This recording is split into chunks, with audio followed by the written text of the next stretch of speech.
Un pôle d'économie sociale et solidaire, il en existe 15, 16 je crois en Bretagne aujourd'hui, qui sont des pôles territoriaux d'économie sociale et solidaire, dont l'objectif est de permettre la rencontre entre les acteurs de l'économie sociale et solidaire, d'abord pour faire de l'interconnaissance, de décloisonner dans les différentes familles, de construire des projets ensemble, des projets au service du territoire, avec les acteurs, entre les acteurs de l'économie sociale et solidaire et bien sûr aussi avec les acteurs de l'économie publique qui seront les partenaires privilégiés des acteurs de l'économie sociale et solidaire. L'économie sociale et solidaire est particulièrement présente en Bretagne, l'innovation sociale aussi. À Saint-Brieuc, on a démarré un travail depuis 3-4 ans avec le pôle d'économie sociale et solidaire et un certain nombre d'autres partenaires comme la Maison de l'Emploi, l'Association pour le développement économique, le syndicat de gestion du pôle universitaire, le Conseil de développement, d'autres partenaires pour essayer de mettre en place un écosystème autour de l'innovation sociale. Donc, en décloisonnant et en essayant de se retrouver avec des acteurs qui n'ont pas l'habitude de travailler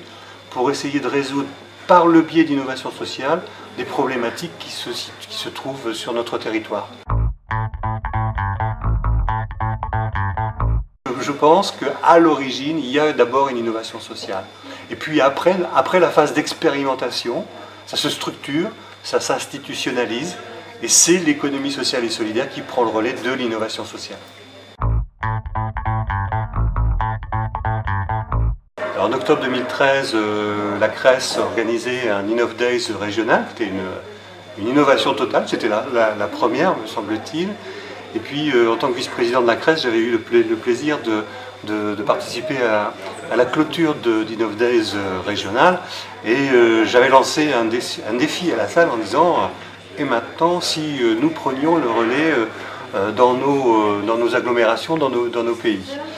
Alors, une fois que j'avais lancé ce défi, forcément, il fallait que Saint-Brieuc soit parmi les premiers, et c'est le premier, à le relever et à créer le premier Innov Days local, qui est une déclinaison de cette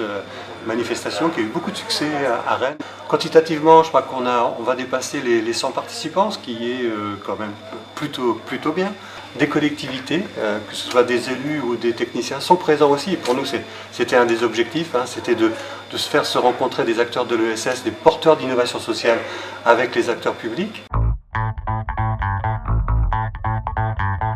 Il y a à peu près 70 projets qui ont été déposés sur la carte mentale de l'innovation sociale que nous avons mise à disposition des porteurs de projets et des structures. Il y a eu pas mal de rencontres informelles au cours de la journée. Ça va être le rôle de Richesse, donc le pôle d'économie sociale et solidaire du pays de Saint-Brieuc,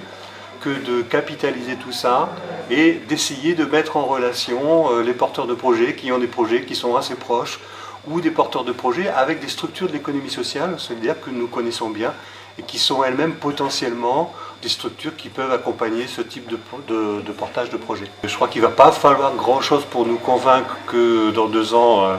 on refasse un Innov Days à Saint-Brieuc, en espérant surtout que d'autres pôles ESS de Bretagne